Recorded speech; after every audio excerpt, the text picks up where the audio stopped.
production funding for Behind the Headlines is made possible in part by the WKNO Production Fund, the WKNO Endowment Fund, and by viewers like you.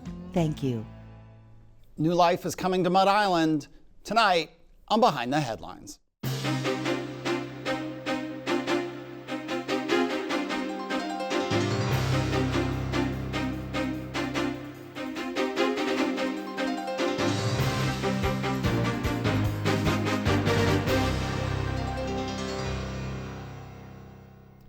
I'm Eric Barnes with the Daily Memphian. Thanks for joining us. I am joined tonight with a number of people working on a new exhibit on Mud Island, but we'll start first with Carol Coletta, President and CEO of Memphis River Parks Partnership. Thanks for being here again. You would think you'd know by now. I would. I know you would think I would know by now, but which oversees Mud Island and the park and all kinds of things. Along with Christopher Reyes, an artist and the Chief Visionary Officer of Bevo, an exhibit that we'll talk about at length today. Thank you for being here. Thank you. And Catherine Hicks is Chief of Games and Technology, also with Bevo. Thanks for being here. Thank you for having us. And Holly Whitfield from the Daily Memphian is joining me today to help ask questions and talk through this exhibit. So we'll start with you, Christopher. Some folks may have seen your previous exhibit. We'll talk about that. It was during COVID. It was called Baron von Opperbeam's Exploratorium of Magic Science in the Multiverse. Okay, so I can just read it off your shirt. That's what I'll do. I'll just read it off your shirt. If I get lost, I can do that. You have a new experience that you and Catherine and others you've signed a lease, and we'll talk through the logistics. But just to give people, and we've got some renderings and some drawings because I could talk at length about this and never do it justice. But I want you to talk for a bit, and then we'll bring up some art that people can get a feel for what's about to happen. I would say, unless you went, it's hard to get a feel for what we're doing, but we'll try our best. We shortened it a little bit to Baron von Opperbeam. It's just Bevo, BVO, and we're building an immersive playground with a choose your own adventure story, and it all has a digital layer over the top of it, gamification that I'll let Catherine talk about. Yeah, we're adding different immersive technologies. I have like an AR, VR background, but we're making it accessible. So you don't bring a headset, you bring yourself, or a phone, you bring yourself. There will be projection mapping. We'll utilize game engine technology, holographic technology, and artificial intelligence. And all of this is in the museum portion. Those who've been back in the day, the Mud Island Museum, there's about 33,000 square feet. You're going to use about half of it, I believe. And people, I think you've likened it to, you were very inspired by things like City Museum in St. Louis that people have maybe been to, or what's the other one? Meow Wolf, which is actually around the country. Actually, there's immersive experiences popping up all over the country. So I think this is like a great timing for Memphis to be doing it. And yeah, I would liken it to City Museum because first and foremost, it's a playground. If you had 2 hours, you could go and run around, crawl, climb, jump, slide, and you could have a good time. But if you take a deeper dive, you can get into the story, and once you get into the story, you'll start playing the game. So you don't have to do those things, but it's something that can take you much further into the world. And we're going to bring up some photos of the existing museum and your renderings of what you're going to do with it that I'll have you walk through here as we talk. And you were a visual artist, that's your background, right? Yeah, multimedia. Multimedia, yeah. Okay, all right, fair. We're bringing up these images real quickly. Why don't you, Christopher, go ahead and talk through what people are looking at. In the left-hand corner at the top, that's the current view of the river boats, coal engine, steam engine, and what you see underneath that is a sketch of how we're going to make it interactive, and then on the right you see the finished render. All those control panels are puzzles and interactive stations, and they'll open secret spaces and crawling, secret rooms, and you can climb into them if you can figure it out. And then here's another, again, some photos and a rendering of what you're planning for. Yes, this is actually on the other boat, and it's the interior. There's a bunch of cannons on the deck, but there's a stove, and we made the stove into the captain's chair. We've got a couple of holographic screens next to the captain's chair, and the captain will be able to control the battle sequence, right? And so we'll do a bunch of projection mapping and things like that.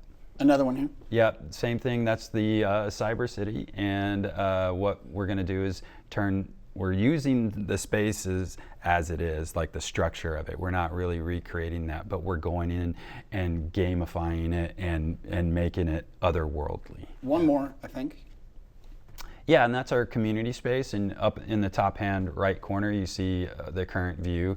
And in the bottom right hand side, that's a render of how we're going to art it up with local artists. Art it up, I love that. Yeah. So let me bring in Carol, and then we'll get Holly in here. So Carol, people have asked you since people have asked the city, whoever was in charge, and for the last however many years it's been you, what's next for Mud Island? What's going to happen there? Talk about your reaction when they came forward and how that all happened. I think they've signed a 5-year lease, have 6 months to get this thing going, but talk about it, all aspects of it from your point of view. Well, we were really excited when Christopher first came to us with the idea of using the museum. It was just a what if. And because we were already in the process of moving artifacts out of the museum and trying to, so they would get better care with MOSH, and then white box the museum space for a tenant. We didn't know who that would be because, as you know from the HRNA study that was done a couple of years ago, we're really looking for a 52-acre solution for Mud Island because the pieces and parts and the access, it's all so integrated, carefully integrated by Roy Harover, who did the original island. So sort of pulling it apart, Eric says, tough to do. So when they came to us with this idea, we thought not only was it super exciting to work with this creative team, to have this creative team working on the space, but also it was a way to use the island in an exciting way. Describe a playground, perfect for a park, forward leaning, love that, right? Future forward, not let's go redo what was done in 1982. And it didn't preclude a 52-acre solution, right? And that was important. So it's not, it's using existing space and in a creative and exciting way. And if that begins to bring people to Mud Island and create a different idea about what the island can be, that's exactly where we want to be. We'll talk about some of the other parts of the island. People have questions about the amphitheater and just all the other parts. We'll come back to that. But let me finally bring in you, Holly Whitfield. Thank you. I think that this is an incredible chance to see the next level of your vision. I did have a chance to go to the Exploratorium, which was at Off the Wall Arts at a gallery near downtown Memphis during the pandemic, and the way that you had it all timed out, people had to sign up for specific times and be masked up and go in with small groups, but that actually lent itself to a really great experience where you could truly crawl, walk. I think I was climbing upstairs, sliding down slides. I found myself walking through a hallway that was completely encased in, like, I think it was old CDs. I know you also had an element of like adaptive reuse and recycling for materials for that particular one. And I also know you've been trying to find a way to make that vision bigger in a bigger space. And so when I heard that this was the space, it made a lot of sense to me as well. But I did have questions about, how is the scale of this project going to compare to your original version at Off the Wall Arts? And then maybe also, you mentioned there are a lot of immersive, quote unquote, experiences popping up, and some of them are as interesting as Meow Wolf or the City Museum, and some of them are kind of like, people have said, screensavers on a wall. So how does the scale compare, and then maybe address some of those concerns people have? Yeah, so this is by far like 15 times bigger than the Off the Wall Arts installation. So, and also, I made that with a budget of about $25,000 and worked on it for a year and just had a handful of people. And when COVID hit, no one was helping me. So it was just like I was in a giant warehouse by myself, working on this. But we figured out how to launch it safely with private bookings, and families could come in there by themselves and view the experience. And they were coming straight out of quarantine. Mm-hmm. So they were, they had sensory deprivation and coming into like the multiverse was, it was you could see people had emotional reactions to it. And this is why I got into immersive experiences in the first place. Is it's the joy that comes out of everyone. You know, it brings families together. We have this saying called transformative bonding experiences for friends and family, and that's truly what it does. It's a social experience. So. As far, what was the second part of the question? You know how people sometimes, there's been some viral kind of news stories about like immersive experiences, the Willy Wonka, yeah. You know, there is a cash grab aspect to some of the people that are doing immersive experiences. That's not what we're doing.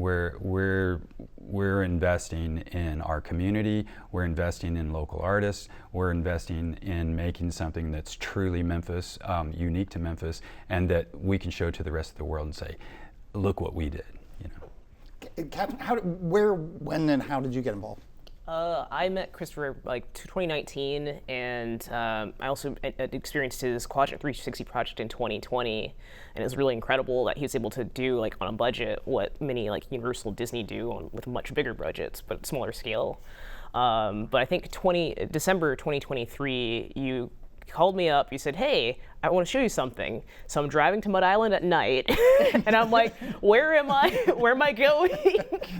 And going to this museum. I'm like, "This is an incredible museum. There are 2 big boats in this museum, and it's just perfect for what Chris has done and his vision." And that's how I kind of after that I said, "Yes, I want to do this." And talk more about the game part. We kind of went past that real quickly. Talk more about, again, Christopher described, you can just enjoy it, but you can get into this game. Yes. So we'll have physical puzzles. There will be secret hidden passageways, daily events, which a lot of games have when you play a game. There's usually a daily event, daily activations. See, there's like puzzles and things you can solve, but you also don't have to do any of that. It's really a choose your own adventure. You make your own adventure out of this. You can walk and explore. You can cast magic and like touch different objects. And I know Chris has like a strong narrative from his prior experience, and there's levels of that. But it's basically like you're walking in and interacting with the environment is more like the gamification side as well. And we'll be using game engines as like a driving force for like projection mapping and like interacting with ships. You'll be able to interact with also a character that Chris has named Lise. She will be like an artificial intelligence character that you can have a natural interaction with, but you will also be able to like navigate parts of the ship and solve puzzles in the environment with it. But we'll be using holographic technology to showcase like this character, kind of like the holodeck or Star Trek or Star Wars, but you can visualize this character and it's not a chatbot. We joked a little bit, Carol, you joked before the show, not all these technologies were exactly available in 1982 when the original museum was open. So again, when you hear all these plans, your thoughts? Well, it's funny when I think about reusing the boats, which thank you very much, because it's so exciting to have that reused. But remember, the interaction was you would step into the pilot house and you would watch a movie of the river as you were going down the river. That was the interaction, right? And so just to think about those objects that were original 40 years ago to be used again. I was shocked when you told me you were going to reuse those and that you were so excited about them. So Absolutely. That is, in a lot of ways, that is like the best outcome for the museum, for the island, to regenerate the island. I think about it, regenerate Mud Island, regenerate Memphis. We need to think about how we take take what we have, take the assets we have, and then move them into the future in ways that people want to be entertained, the way they want to play, the needs they have now. I also really love the new ways of bonding. We think about that every single day in our parks. That's one of the things that drives us, the whole idea of getting people across the demographic spectrum to joyfully share time together in the same space and to meet new people. And even in Tomley Park, 57% of people who go say they met someone new. That's remarkable. Everybody, we use that stat and they go, what? How did that happen?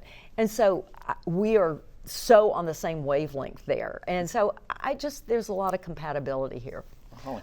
Yeah, I had a question, Carol, about access to the park overall. This is, we're hearing about these great plans, exciting plans, the 5-year lease.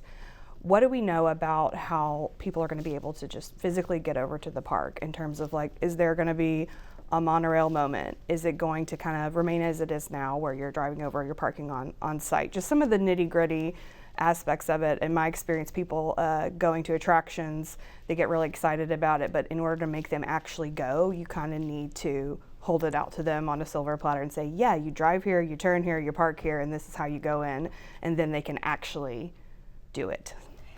Well, you left out one of the most important ways to access Mud Island, and one of the most fun ways, I think, is the walk bridge. Right. Unfortunately, it's not located in the best place, safe place, but the back side of City Hall, and you can walk over, or you can walk up from Front Street or take the elevator. So there's that experience which people love. The monorail will not be in reuse, but the parking is amazingly convenient. You park either at the east end of the monorail, at the east end of the walk bridge. There's a garage, but there's also parking on Mud Island that's steps away from the entrance to this. So I don't think parking will be a problem. What is an issue, and I think you're right to bring it up, is that when you come around the roundabout at Mud Island and you go left, you think, am I in the right place? Because there's nothing that signals you are coming to an attraction. It's like, okay, there are these condos or apartments, and then you get to our compound, where we keep. So it's not, the signaling is not good.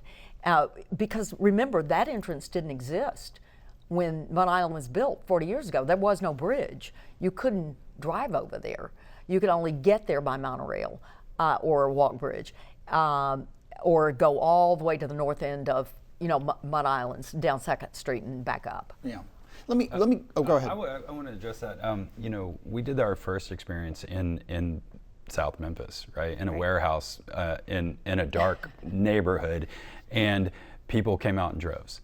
They were seeking out this kind of experience, and now we're in the middle of downtown in the heart of the city. I don't think that's going to be an issue at all. People will just be running across that bridge, Let's talk money. What will it cost? How will it be paid for? All those sorts of things. The financial realities of it. The financial realities are that we're trying to raise $10 million.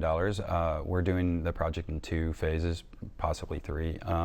But the first phase, we're trying to raise $5 million for that.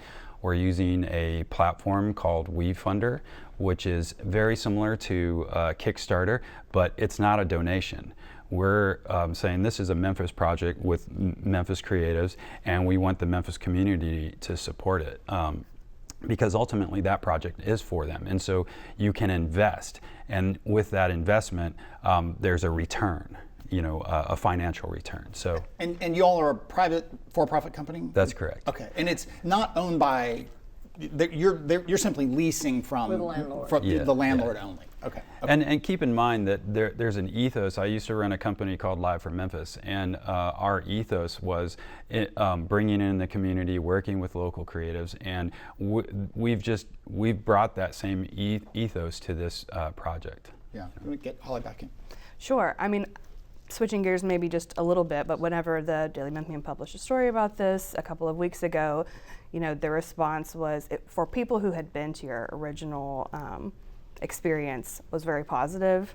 And then there were some other people who were like, wait, what now? They're not understanding it. So I just want to hear more from you about the reactions that you've had from the public both ways. I think there's been a few haters, but that's like in everything, and a lot of the comments that that were negative were they hadn't even looked at the project, and you could tell by their comments. So, I don't really sweat that.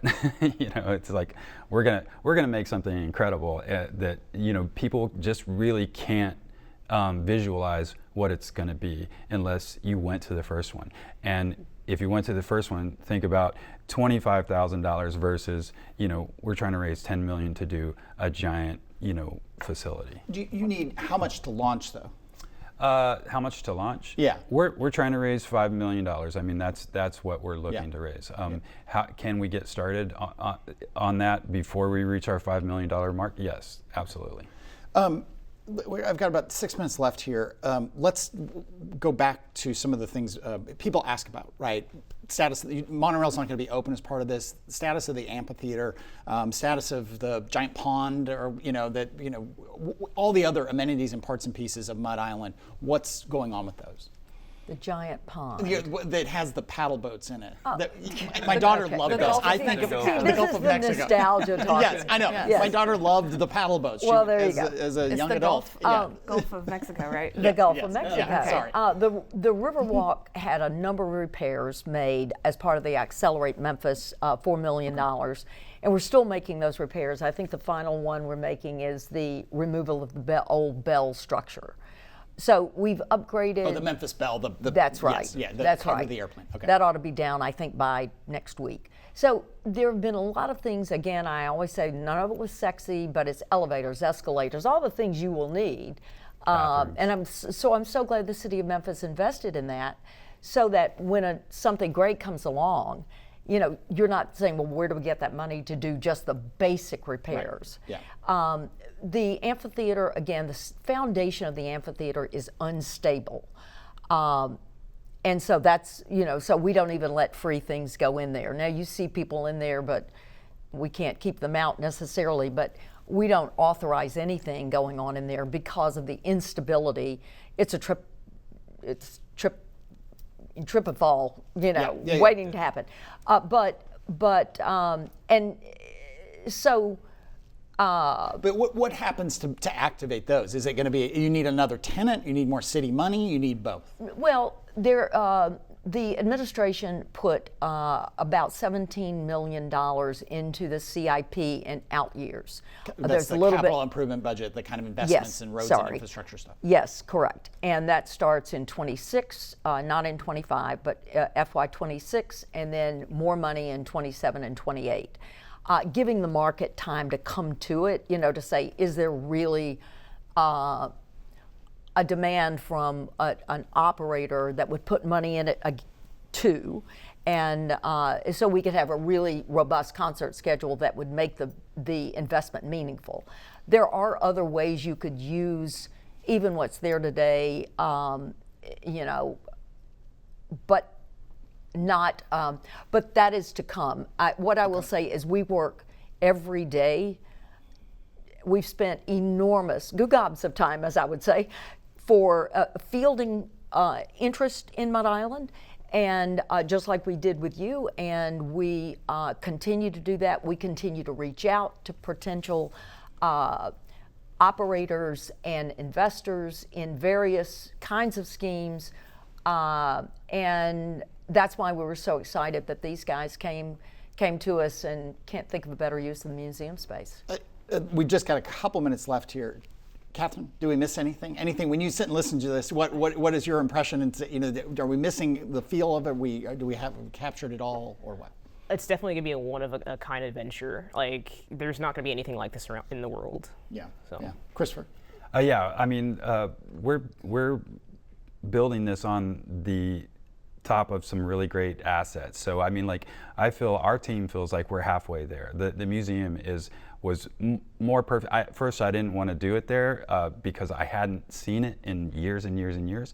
And then when I got there, I was like, oh wow, this is perfect. It's already immersive, right? And when you talk about, real quickly, I glossed over, I think you're hoping to get some 200, eventually, once it's up and running, 250,000 visitors. I mean, this is. I think that's the low level. Yeah. And that's when looking at City Museum and Meow Wolf. Well, those are in the millions. Yeah. So I think our potential is 1 million plus visitors.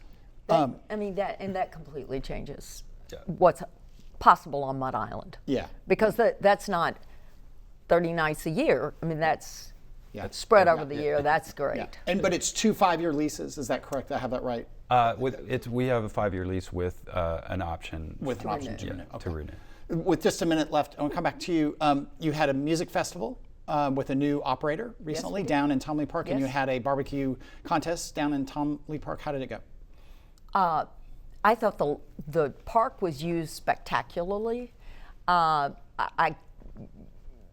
think everyone went down there and it was like a big wow in terms of the use of space. And I think what was great about it is not only did people have fun, but they and a great experience, but also it laid very lightly on the park in terms of damages.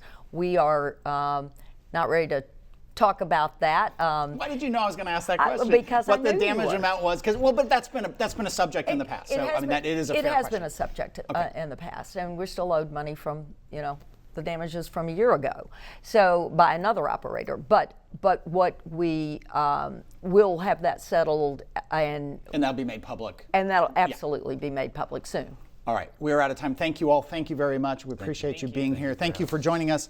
In the next few weeks, we've got juvenile judge Tarek Sugarman. We've got the interim president of CBU. We've got State Senator Brent Taylor and Just City's Josh Taylor. Josh Taylor, he'll kill me for that. Josh Spickler talking about criminal justice reforms. And we are still hoping to get the superintendent of Memphis Shelby County Schools on the show someday. But that is all the time we have. If you missed any of the show today, go to WKNO.org or get the full episode at Daily Memphian YouTube or wherever you get your podcasts. Thanks very much, and we'll see you next week.